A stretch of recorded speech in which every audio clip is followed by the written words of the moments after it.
The broadcast is now starting. All attendees are in listen-only mode. Good afternoon, everyone. I'm Ginny Van Dusen, Director of Alumni Career Development here at Holy Cross, and I'd like to welcome you to today's webinar, The Simple Secrets Between Work-Life Balance. This is the next installment in our series of web-based presentations covering a broad range of career development topics. Today, I'm very happy to welcome Colleen Walsh, Holy Cross Class of 1989. Colleen has worked in the wellness and fitness industry since 2002, providing personal training and group fitness services, as well as life coaching and motivational speaking. Her company, Wellness Now, helps people create healthier bodies and happier lives through a balanced approach to the chaos of living, all with a healthy dose of humor. We'll be together today for a little under an hour. Colleen will speak and will then take questions from you for as long as time allows. I encourage you to submit questions throughout this presentation by checking out the question function located on your webinar toolbar to the right. Thanks again for joining us, and now it's my pleasure to turn things over to Colleen. Good afternoon, everybody. I'm so excited to be here. Any opportunity to participate in life at Holy Cross. So we're going to be talking about the simple secrets behind work-life balance today. The second slide, as you see, is a little bit about me. I have worked for myself for the last 21 years, and that's been everything from working full-time for someone else before that, working for myself full-time, working for myself part-time. So I've sort of worn all of the possible hats that one can wear. So if you have questions about what kind of life changes you might want to make as your next step, hopefully I will be able to address those with some level of personal experience as well. So the learning goals for this webinar, as you see, the simple systems for home and office life to reduce stress, because that's really where having a very balanced life can come from, as we want to make the stress levels as low as possible. So if you want to take out a piece of paper to make some notes now, or just you can do this later as well, you want to begin with, what are your values? Who is in your support network, both at home and at work? And what fears might you harbor that could get in your way? You want to have personal and professional goals, and we're going to break these down. The first set of goals you're going to have is, what do you want to accomplish in the first 6 weeks? These are going to be smaller goals, and these are going to be things that are very important to you that you need to get started right away. The next set of goals is going to be your 3 to 6 month goals, and the last set is the 1 to 5 year goals. And again, so you're going to make those goals for your personal life and also your professional life. You're not going to write them down now, but just to be thinking about those. Ways to stop yelling at home. When I'm doing life coaching and when I'm speaking, I often hear this as a goal for people, so I thought we would address this. When you go through this whole process that we're going to do today in balancing your life buckets, both at home and at work, this balance is going to greatly reduce your feelings of stress at work and yelling at home by keeping everything very streamlined, and these simple systems help you to keep the peace, which seems, when I get feedback, everybody seems to find that that's one of the biggest changes. How to create more time for health, hope, and happiness in your life. So these same systems will allow you to create more time for health, hope, and happiness, and in keeping streamlining until you've achieved that recipe for your life that you love.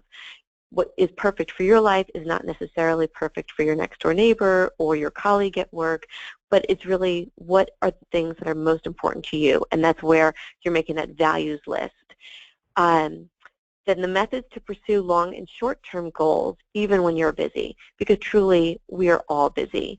So you're going to take these very important goals to you, your 6-week goals, your 3 to 6 month goals, and your 1 to 5 year goals, and you're going to put these into your calendar in the same way that you would for project management at work, and you're going to give them a realistic time frame. So if you've always wanted to write a book, that's probably not happening in the next 6 weeks, but you can break each step down and put it in your calendar, whether that's a paper calendar or Outlook or Google Calendar, whatever works for you. That is where you're going to be finding those goals in your progress.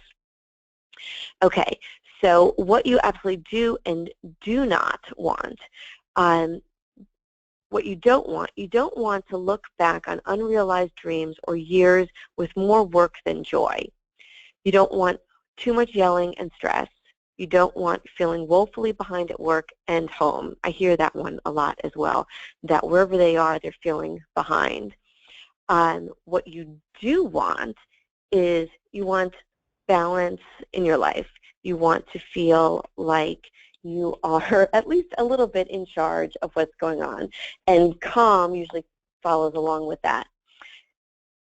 You also want to be present and attentive to your life right now. When we're at home and we're thinking about work or vice versa, these lead to feelings of stress because you always feel like you're in the wrong place and you always feel like you're behind. Also, fulfilling your dreams and achieving your goals, and time for meaningful relationships. So what you want to look at is these two lists, and is there something that's missing for you on either of these lists? Is there something that you want to stop, that you're going to put that on your what you don't want list? Is there something that you're really missing that you wish was in your life? You're going to put that in your what you do want list. So then after you do that, you want to think about when you're 90 and you're looking back over your life, what do you want your life to look like? And you want to make sure that you're filling those things in, because you really do have a say in creating your best life.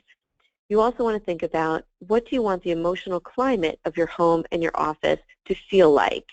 My house, a client came to my home one time and described it as having an aura of zen and fun, which for us was absolutely the perfect thing. Other people might want peaceful. Other people might want sort of electric and very high energy. Again, there's no right or wrong answer. You just want to look around, and is the dream that you have for your life being realized in the way your office feels, the way your home feels? And make sure your goal and value list reflects these components. You should come out of this process today with a blueprint for the life you want, both at work and at home. The last thing that I'd put on that what you do want list, the time for meaningful relationships, we want to make sure that we're not getting in our own way. If this is something that's important to you and it's not happening, make it a priority, because it really can happen. Whether that means having more time for your family, having more time for your friends, whether you're looking for a life partner, whatever the things are that are most important to you, that are on those goal lists, that are on your value lists, we can put those in, and once you write them down, they become a tangible reality, and it's very, very rewarding. The other thing we're going to do today is you're going to be thinking about, when can you disconnect from electronics? This is great for families, for single people, even at work while you're working on a project. You cannot be connected to all of your devices all of the time. So you're going to be thinking about, can I turn my phone off at dinner time? Can I listen to a book on tape while I'm commuting? What are things that you can do so that you don't feel like you're constantly working and checking on things? Okay, so if we don't plan to have the life of our dreams, to have this balanced life, not planning fails. What I hear from my clients often is they're stuck on that hamster wheel of life. They have all these big dreams, they have all these big goals, but they haven't written them down, they haven't made a plan, so they feel like they're stuck on the hamster wheel of life. They're constantly taking care of urgent crises, but not achieving their goals, and their life doesn't have a lot of joy in it. And life passes by quickly while you're looking at your phone and wishing for what others have. So you don't want to fail to plan, and you don't want to accept a mundane life. You really want to think about, what is the life of your dreams, and then you want to enjoy every single second of it. So we're going to do two different things. We're going to go through bucket lists, both for your home and also for your office. So first, the simple home systems to reduce stress. Most importantly, you're going to take that goal list that we did right in the beginning, and you're going to fill in the goals where it's appropriate. So if you have a goal of wanting to lose weight, or if you have a goal of wanting to balance your budget, or do different volunteer work, or redecorate your home, you're going to put those goals into these different buckets, and then later you'll go back and say, okay, which ones have to be done in the first 6 weeks? Which ones can get done in the next 3 to 6 months? And what's more of a long-term goal, a 1 to 5 year goal? So first, I always start with fitness and health because your body is your vehicle to enjoy your best life. You want to maximize not just how you feel about your appearance, but also your energy. You want to have less pain, and in setting, you want to set goals that keep in mind that this is the best vehicle for your best life. We also tend to yell less when we are exercising regularly. It reduces your feelings of stress, and it makes you feel much more calm. When you go into a situation feeling healthy, feeling energized, you're less likely to overreact, which is very important. Social and adults. So this is your fun time. This is your pottery class, your dinner out, your meditation time, people you want to see. It's also your white space on your calendar. So as we're going through and you're creating your blueprint for your best life yet, you also really want to look for where can we have white space on the calendar, and whether you want to do something that's very creative, whether you're working full-time but thinking about trying out some entrepreneurial endeavors, those things can happen in the white space. But if you don't leave yourself free time, they're much less likely to ever happen. Then you're going to go to your house or your home. So this doesn't matter if you are living in a studio apartment or a beautiful, gracious, large home. You want to go through each space in your home. What is working and what's not working? When I had 3 small children at home, I had cubbies for each of them, so they knew where their stuff was. They would come in, they would take their sneakers off, the sneakers went onto the bench, there was a bucket right there for all of their sports equipment, and their backpacks were left there as well with their homework coming out each day. Then in the morning, everything was right there for them, because we found that on the mornings that it didn't go smoothly, when there was yelling and tears and where are my cleats and I can't find that permission slip you're supposed to sign, if everything has a spot where it's supposed to go every day, you completely eliminate that stress, which then opens up far more time for that white space, for that fun time. So you're going to go through, is there a drawer that's broken? Is there a room that you've always wanted to paint? Make that wish list. And then you're going to go back with your calendar and say, okay, when can that drawer get fixed?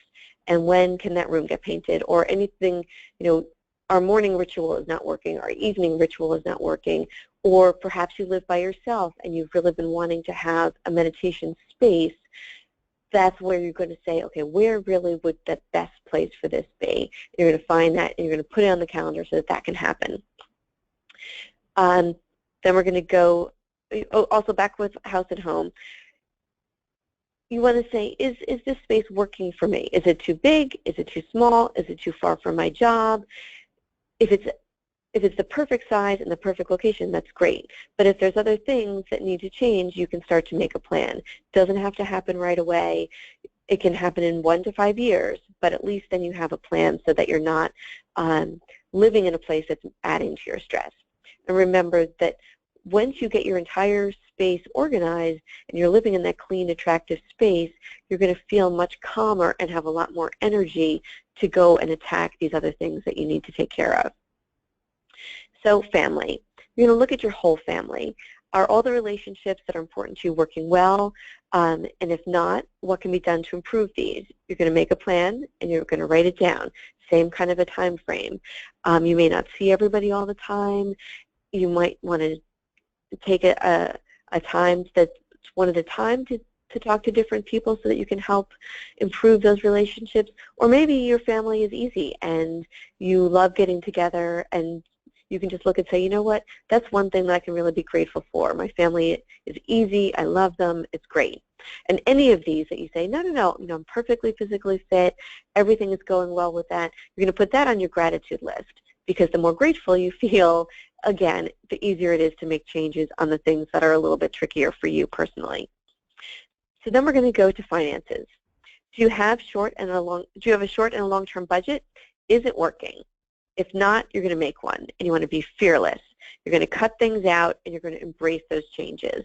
What I found is that if you say, okay, I'm not going to go to this more expensive gym anymore. I'm trying to cut down on my debt. I'm going to join a gym that's less expensive or that's closer to my house so that I go more often.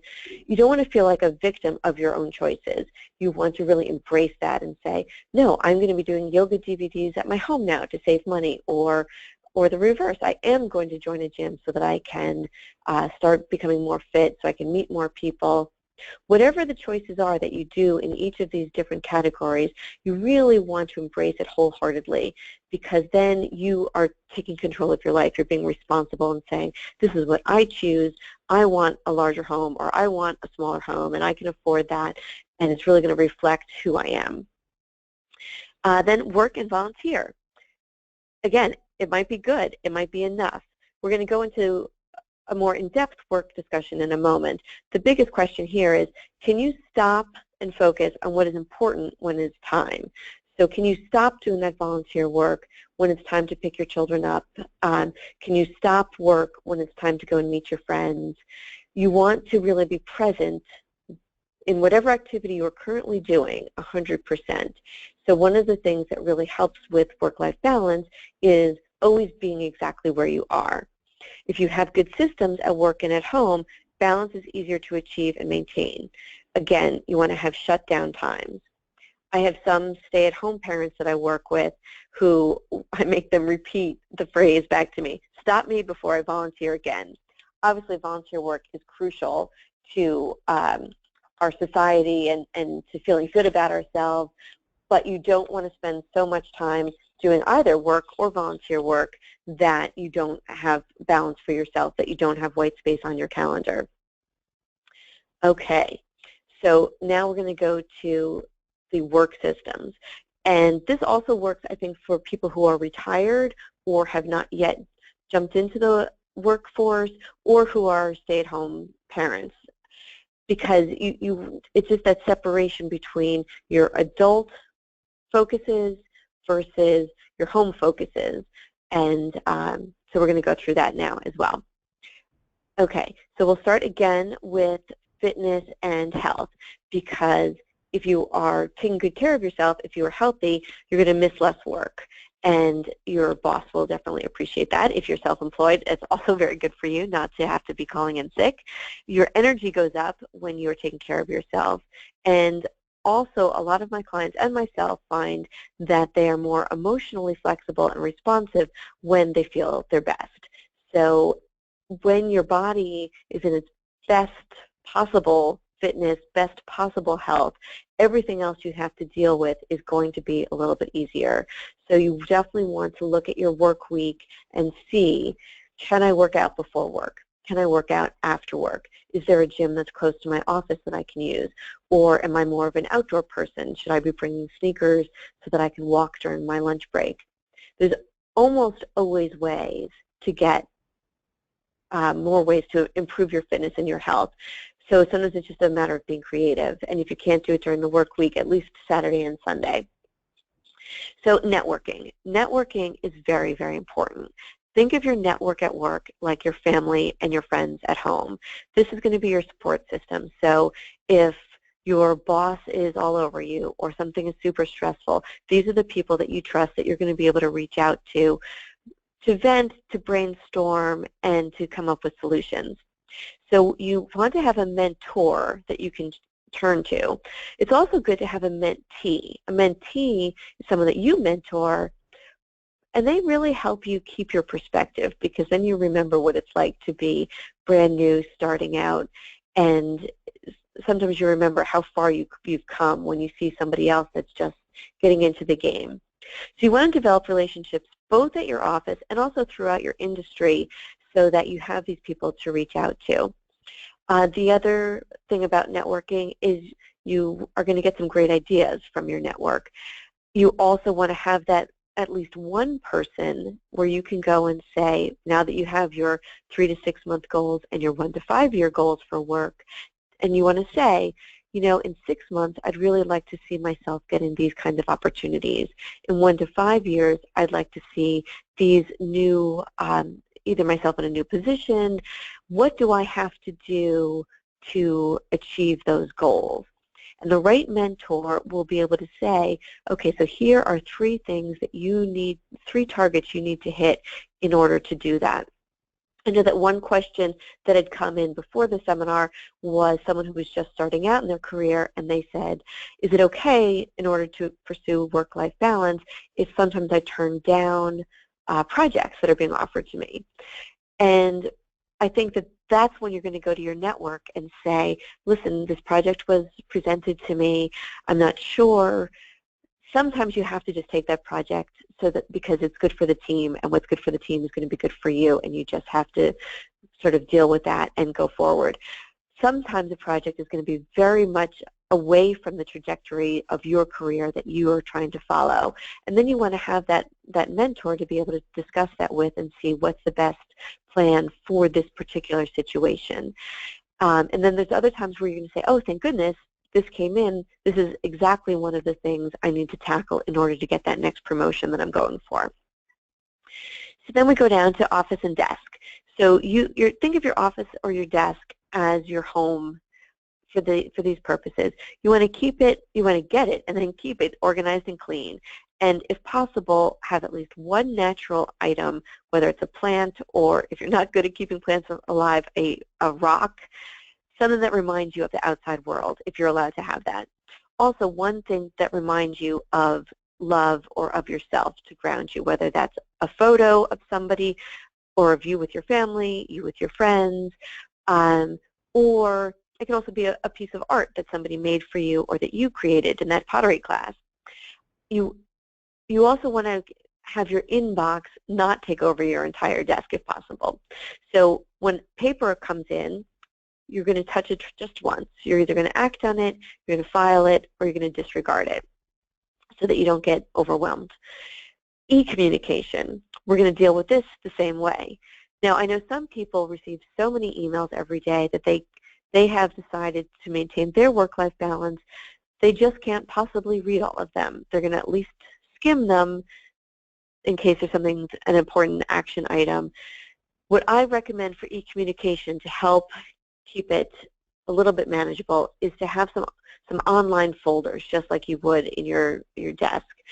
So if you have email that you're getting about your children's sports, and then you have email from your boss, and you have email from a volunteer commitment, you should have different folders that you're then file after you read it, put it in your calendar, respond to it, drag that over into that file so that if something comes up and you need to know when is that deadline again that your boss wants, or when is that Cub Scout meeting or the church meeting, and what is the link for the lacrosse schedule, you can just go right into your folder and easily access that. So you're not losing time and you're not getting stressed and frustrated going back over something that you've already done. When you are working on a big project at work, the other thing about e-communication is shut the sounds off for your notifications. Think of a first grader who's trying to learn to read, and every 5 seconds they're getting some kind of a bing in their face. It's going to be very, very hard for that child to learn anything. Same thing with that work. If you are working on a big project and there isn't a crucial email that you're waiting for, shut off the sound notifications so that you can really work on that project, and then set a goal for yourself. Once an hour, you're going to go in and read your emails and respond to them. Same thing when you go home and now it's time to eat dinner, or you're going out with your friends. Silence your phone unless there's a big crisis that you know that you're going to need to respond to immediately. And if there is, then tell those people who are very important to you, I'm so sorry that I have my phone out. It's just that I'm waiting for this email or phone call from my boss or from a colleague. And once I've dealt with that, I promise to give you my full attention. So you're going to create times that you will check your e-communications at night, whether that's cell phone, text, email. Otherwise, it's very easy to feel like you're working all the time, 24/7. And on weekends, you're going to do the same thing, and then really stick to it. If you need to have a buddy at home to remind you, no, you said you were only going to check your email twice when you came home, or whatever the culture of your work is, you do want to make that promise to yourself and to really stick with it. So then your budget and your salary. You want to look at this and are you making enough? What are your financial goals, both short-term and then 1 to 5 years and long-term? You want to discuss these with your mentor, and you want to know what your goals are so that you can ask for what you need to do to achieve these goals. Once you write things down, it is almost magic how fast things fall into place. And you should not be afraid to ask for what you want and what you think you deserve. Then, of course, the people who are going to be giving you those things do have the right to say, okay, you need to do these 3 things, or we need to wait this period of time. You need to show us you have these skills. But writing it down, it at least gives you a clear timeline, and then if it's not happening at that particular place of employment, then you know that possibly you need to start expanding your network again and looking for a new job that's going to better meet your needs. So you want to set those goals with the person that you report to, and then you want to circle back in a time frame that you set up with them at that time and see how you're doing. And that way you can keep going. It's also okay to say, you know what, I'm going to scale back a little bit because something's going on at home. If you have a sick relative, a new baby, you just moved. But again, write it all down, have a plan. How long are you going to be working fewer hours, and then when are you going to be back? This communication is going to help reduce stress because the people at work will also know when they can count on you and when they can't, so that reasonable expectations can be established. Okay, so then you want to get to your goals, both personal and work. You want to make sure that all of your goals, short-term and long-term, have been put in your calendar, and you want to make sure that you check on those frequently. So if there is a certain goal, get promoted or organize your office, you want to not just put the goal in your calendar, but also when are you going to give yourself the time to work on that goal so you can achieve it. If something else comes up that's very important that you think warrants postponing that goal, that's perfectly fine. These are your goals. You're just going to move it on your calendar, unless you change your mind altogether, and then you might delete it. But at least you are making a conscious choice that this is what you're going to do.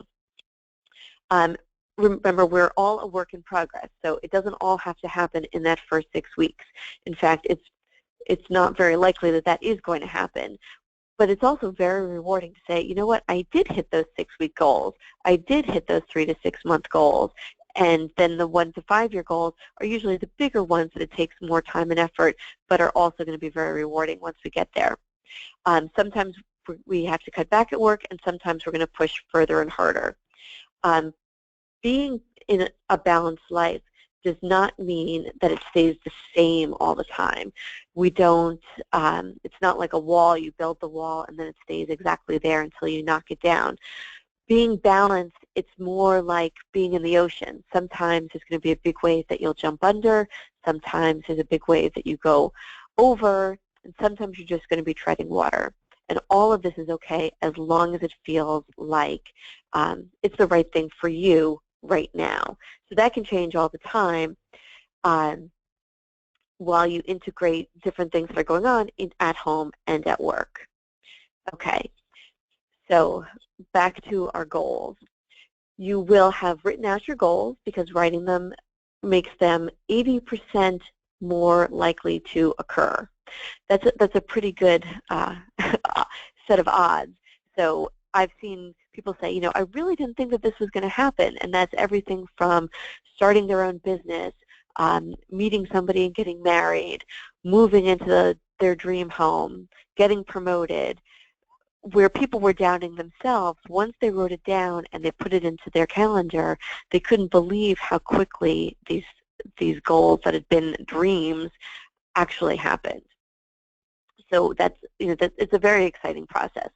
So you're going to put your goals on your calendar, whether that's a paper calendar, Google, Outlook, whatever works for you.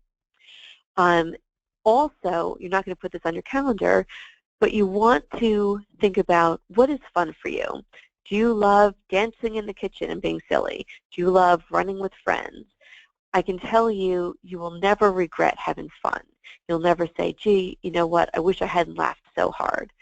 So when you balance your bucket list both at work and at home, when you create that white space, when you create systems that really work and goals for yourself as far as when you're going to disconnect from electronics, when you're going to connect with people both at work for networking and at home for your social and adult fun and family, you really start to just feel more relaxed about everything. The other thing that I've found has been very, very effective, both for myself and for clients that I've worked with over the last 14 years, is creating morning rituals. For myself, I get up, I have my coffee already set on a timer, so I go pour my cup of coffee, I get back in my bed with my coffee and my heating pad, and I sit in the dark, I light a candle, and I meditate, and I think about my day, of which clients I'm going to see, how it's going to go, and I really visualize it going well. What does this person need from me? What does this person need from me? And I can see myself already having those things that I'm going to be giving to them.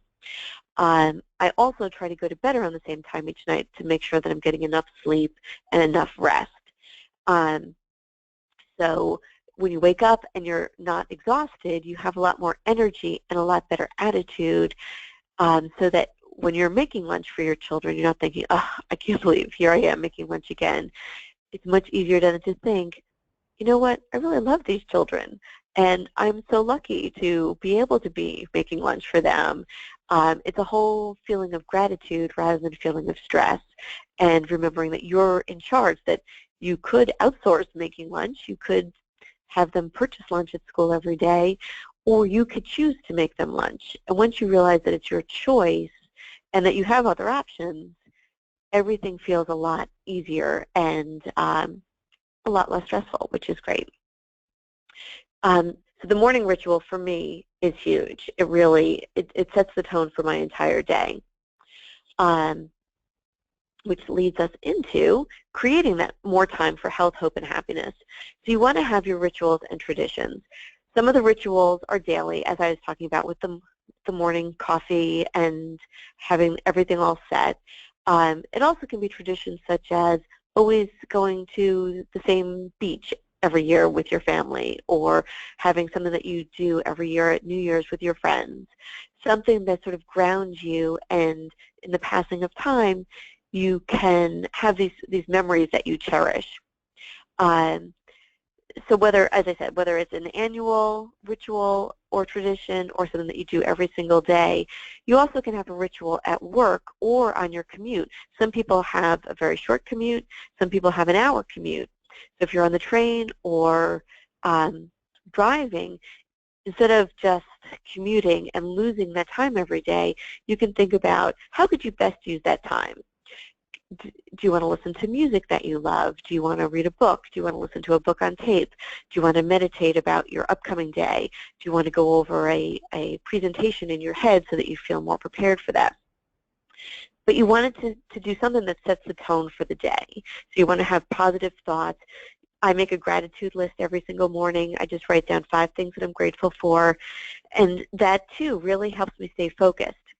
At the end of the day, you want to be able to transition back to home, and so whether that's on your commute, whether that's as you're walking in the front door, as you're leaving your office, think about what happened that day, all the good things that you got accomplished. If there's something that didn't go well, something that was stressful, whether that was with a boss or a client, think about how did you do it, how could you possibly handle that better in the future, and as much as you possibly can, try to let that go so that it doesn't interfere with your relaxing time at the end of the day. Because again, we don't want to feel like we're working all of the time. So you're going to go through and you're going to establish these systems both at work and at home.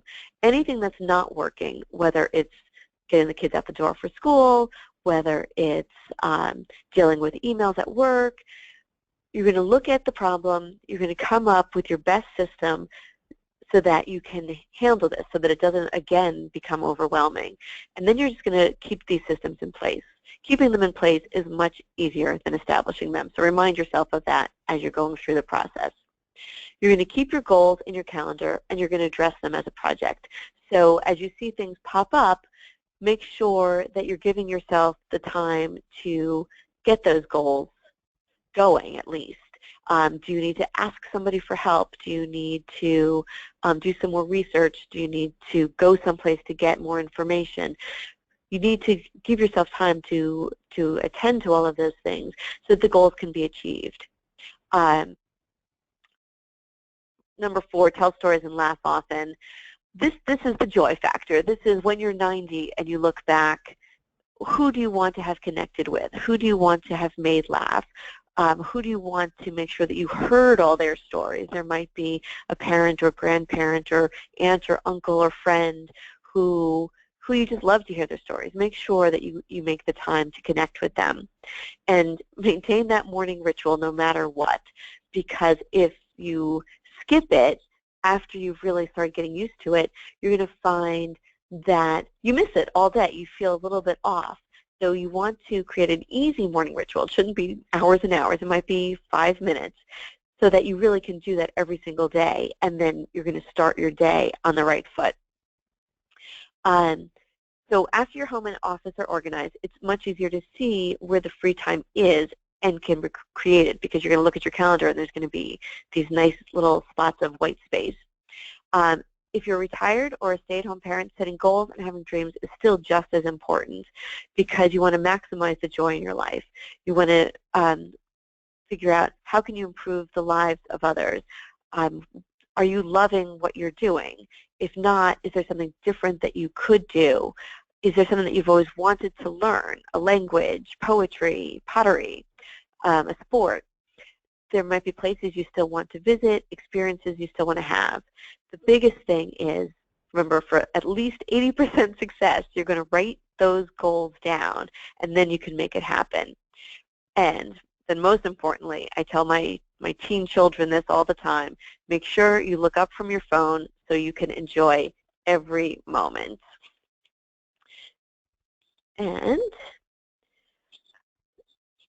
that is what I wanted to let you all know. So to establish your systems for balancing, first you're going to balance your home, then you're going to balance your office, you're going to have goals for both, and you're going to make sure that when you're at work, you can really focus on work, so because you've got now this super organized home life that isn't going to have crises too often. And when you're at home, you're going to be able to relax and enjoy the people that you live with or the projects that you want to do at home, because you will be shutting off from work as much as possible, except during those times when you have already agreed with yourself to go back and check in. And then you're going to be able to go forward with your very balanced and happy life. So I think Ginny is going to let us know what questions came in during the webinar, the presentation. If you think of questions afterwards, tomorrow or whenever, my email address is there. Feel free to email me and just put in the subject line Holy Cross Webinar so I know where I am hearing from you from. And I look forward to answering those questions as well. Thanks, Colleen. That was great. We do have a bunch of questions. Let's get started with a couple that are, there have been a few that have come in that are, that share some similarities, and they're focused on suggestions for strategies for working under a manager whose work-life balance is very different than your own. Okay. So that happens a lot, especially, it seems to happen to new employees more than people that have been in the workforce for decades, but it really can happen to anybody as we either change jobs or as other people take new roles. So if you have a boss that has a very different work-life balance or attitude towards work-life balance than your own, one of the best things is to go in, again, with your goals. You're not going to give them your written work-life balance goals, but you're going to write down your work-life balance goals for yourself, and then request to meet with that boss or manager for the purpose of discussing how best to work together, knowing that you have slightly different approaches to non-work time. And usually most people will be reasonable enough to say, okay, yes, you know what, if you check in once an hour once you get home until 9 p.m. and then not on weekends, or there's usually some balance, something that's acceptable to both parties, so that you don't feel like you have to stay at the office every single night till a certain time, or that you need to be on call constantly with your phone in your hand. Sometimes it cannot be worked out, and then that's when you're reaching back into that network to let people know that if another opportunity came up, you would be interested in meeting with them, so that you can live a life that does meet your goals and does have your work-life balance. One of the reasons I had started my own business 21 years ago when my second child was born was so that I would be my own boss. And there are pros and cons for working for yourself, but it was my workaround, so that I knew that I would always be able to put my children's schedules in first and then work around those priorities. So there's a million different ways to do it, but the first one is to really write down and be very, very confident within yourself of what your goals are and what you want, and then approach in a very respectful, professional manner and see if you can come to a middle ground. And if you can, that's fantastic. And if you can't, then you just do the best you can and seek some other opportunity that might better meet your goals. And I'm assuming, too, because we had received another question about this, I'm assuming those approaches can work similarly outside of the workplace. So if you feel like you're on call 24/7 outside of the workplace as well, could you put into action some of those strategies? Absolutely. To get other people Absolutely. to respect your... Okay. Yes, definitely. Right, so whether you're on a volunteer committee or family members, or whomever you might feel is encroaching on your own personal balance, you always can be your best advocate. The best way to do that, the most effective way to do it, is to know what you want first, to write it down so that you're very clear, because that way you can say, I would like us to talk. I find, I'm struggling with this, and then you're not going to come in angry and put the other person on the defensive. So you can really have a very productive discussion and hopefully reach, as I said, a middle ground where everybody understands what the priorities are and what the goals are. All right, here's one. My job requires me to make things happen and be the rainmaker, which means exerting control to some extent. This drive to produce often requires a level of energy that I can't just turn off, and that conflicts with my desire to be more receptive, zen, non-controlling in my personal life. I don't know how to be both. Help. That is a great question. For that person, if it is possible, I would recommend trying to find a gym or a yoga studio close to the office, so that immediately upon leaving the office, if you've got all this very positive, fired up energy, if you can go and work out, even for, people find even for 20 minutes, if you're on the elliptical or treadmill or lifting weights or a half-an-hour yoga class, that physical exertion really helps that energy level come down. And then you take a shower or sit in the steam room, so then when you transition into your the zen portion of your day, it actually can happen. Because I know it is hard to go from very, very high energy back home without some transition. All right, next question. We're parents of a millennial child, age 25, who lives at home and can't just seem to jumpstart her life. Could you discuss how that impacts both work and home life? Sure. So I'm assuming that they're talking about for themselves, not for the 25-year-old. You can't achieve balance for somebody else, but you can pass all these things on to them to help them sort of get their life going and setting their goals. But assuming it's coming from the parents, you would treat an adult child who's living at home almost in the same way as a younger child, in that you can still establish rules and expectations. So if you're at work and they're calling or they're needing you, you need to set up those systems of what can work just as you had asked before, Ginny, can you set up that work-life balance and expectations? A 25-year-old should be perfectly capable also of sort of contributing at home to help with the home life balance. But if it's that they're trying to get this 25-year-old started, I would print out or email them the slides and have that 25-year-old go through and write their goals, because once the goals have been written, it's very easy then to start taking those baby steps to say, okay, I don't yet have a job, or I need to find an apartment. What can I do in the next 6 weeks to move me towards that goal? What can I do in the next 3 to 6 months to move me towards that goal? Then it doesn't feel quite so overwhelming to try to do everything at once, because if they haven't started with anything, they need first a job to be able to pay their bills, they need to have a short and long-term budget, and they need eventually to have a place to live. That feels like a lot, but you can break it into these very manageable goals, and the parents can set some guidelines for what is allowed and is not allowed for their adult child if the adult child is still living in the child role at the home. Great. We have a few questions that have come in that seem to relate to that white space you spoke of. One asks how they can make time for passion projects or entrepreneurship when I'm in my 20s and trying to balance work, friends, dating, etc. And the other one asked about, do you have any advice for young professionals that are commuting an hour to and from work? So some more tips for creating that white space. Sure. So for the hour commute to work, if they're commuting by public transportation, they can actually use that time for passion projects. I know one person who started doing iPad art, where you actually paint on your iPad, and you can do it any place, and we're creating these beautiful works of art.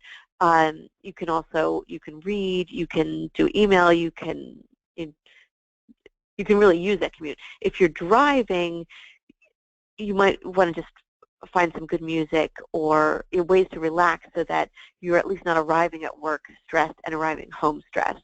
For the 20-something who wants to find time for their passion projects and create that white space, at that time in your life, you really have to decide how much time a week do you want to put towards those projects. So if you want to start your own business or something else that you're really excited about, you need to create space that repeats in your calendar just like you would a part-time job. And you have to decide when is the best time to do that and actually block it out as if it's an appointment with somebody else. So if you say, I'm going to dedicate every Saturday morning from 8 until noon to doing this, no matter whether I'm tired or anything else, or I'm going to do Tuesday and Thursday evening from 6 to 9 p.m. and make that a sacred time, because it is a very busy time of life. You're working, you do want to see friends, you're dating, you might be in graduate school. But if you don't put that space in the calendar and then really hold to it as if it's an appointment that you cannot break, all of a sudden you're going to be in your 30s saying, how in my 30s do I create time for these passion projects? So you need to put yourself in first and say, and tell your friends or tell whomever you live with or someone that you see frequently, I'm going to be doing this. I'm going to be writing or painting or starting a business during these times. Please check in with me and make sure that I'm really keeping that appointment with myself, because then you've got sort of some safeguards that are going to come back and make sure that you are hitting your goals. And you want to give yourself a progress report timeline. So you might want to say, in 6 weeks, I'm going to, say you want to start a small side business. In 6 weeks, I'm going to have the business plan drawn up. In 3 to 6 months, I'm going to actually start acting on that, and I'm going to get business cards and set up a bank account, or whatever the different pieces are for your particular project. If you have a timeline, and you're writing it down, and you're telling the other people that are important to you that you're doing this, and you're putting it in your calendar, you have a very, very good chance of succeeding.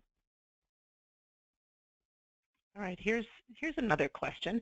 Do you have any advice for for employees who are offered the opportunity to telework? I think telework requires a different kind of discipline, and I also think managers take advantage of employees who telework. There are a lot of people who telework now, more and more, and some companies are really encouraging their clients to do, their employees to do that, because then they can also have less office space and a smaller rent. So you need to know what your life is. If you live in a place with toddlers and a dog and it's loud and there's a lot of distractions, working from home may not be the best possible space. But you might have a local library where you could go and work and check in as if you are going to the office. You might be a super disciplined person. If you decide to telework, you need to create a workspace. It could just be a desk, but it needs to be someplace quiet where you can focus.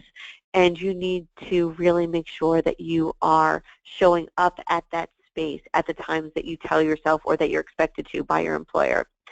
As far as employers taking advantage of those who telework, I have not heard that that has been something that happens frequently. A lot of people find they work much faster when they work from home or work from, say, the local library or Starbucks, because they don't have the distractions of the water cooler and of other people popping by their cubicle and popping in their office. So it's just a matter of, are you disciplined enough to be able to turn off the TV and music and not check your home email and really attend to getting your work done? You might find that you get it done much faster than you do in an office, unless you have so many distractions where you live that it's not possible for right now. All right, next question. How do you stay motivated about your career in light of the fact that you may be working in a situation where pay raises are frozen? So that sounds to me more like someone who needs to bump up the enjoyment that he or she is getting from home Yes, life. absolutely. Any So, thoughts on right. So, yeah, so if work life is sort of stagnated for right now, but it's someplace that you want to stay and you're committed there, you still want to do all of these things. You still want to have a mentor that you can be checking in with to see, is there something that I can be doing now? Is there something new that I can be learning? Are there people that I can be meeting so that when this pay freeze has passed, I'm ready? So, you want to be ready for the next thing. Simultaneously, you want to make sure that there are things in your home life, with your friends, with your fitness, with your passion, with your white space, that are firing up your creativity and giving you reasons to be grateful. And even with the stagnated pay, or the pay freeze, you can still put on your gratitude list, I am grateful to have my job. You can focus on the positive. I am grateful to be working with these really brilliant people. I am grateful to be doing work that makes a difference in the world. There's almost always something that you can find where there's a reason that you're still there. So, and if there's no reason, if you don't like the work, you don't like the people, and you're not getting paid more, that's when you reach into your network and start looking to see if there's other opportunities around. But if you do want to stay for whatever reason, it's comfortable, it's flexible, you like the people, you believe in the work, put those things on your gratitude list, because just in acknowledging the fact that you are grateful for your work despite not getting an increase in pay, it really does help you walk through that door with a better attitude, and simultaneously have some really great, fun, enriching things in your home life that balances that out, so that when you're done with your workday, you think, I can't wait to get home and try that yoga tape or go out to dinner with friends or whatever it is that really makes you feel happy. All right, I think we have time for one last question. Okay. And it's a big one. Balance implies a right and wrong, or a more of and less of view. I like to think of work-life integration. Thoughts? Another great question. So I don't view balance as right or wrong. maybe I look at it more as an integration with the same definition. When I'm talking about balance, I'm thinking about balance the way you balance when you're in the ocean. So it's never going to stay the same. And the way that I'm balancing on top of a wave is not the same way that the person next to me is balancing. So when I say work-life balance, I don't mean a 50-50 split. There's some times where your home life is far more important than what's going on at work, and you're going to give that more time and more energy and more effort. Sometimes it's the reverse. Sometimes you're going for that promotion, or there's a really big project due, and you're going to be giving work more and your home life a little bit less. The balance is, how do you feel about your life? Do you feel that when you're at work, you're fully engaged and you trust that everything at home is secure and stable and not going to blow up? You don't want to get constantly the calls at work that your child doesn't have their permission slip, or that that there's an issue with your apartment or your house. And vice versa, when you're at home, you don't want constant fire calls coming from work. So it's more about feeling peaceful and content while looking forward to new goals. To me, that defines having balance. So yes, the way it integrates is going to be different ratios.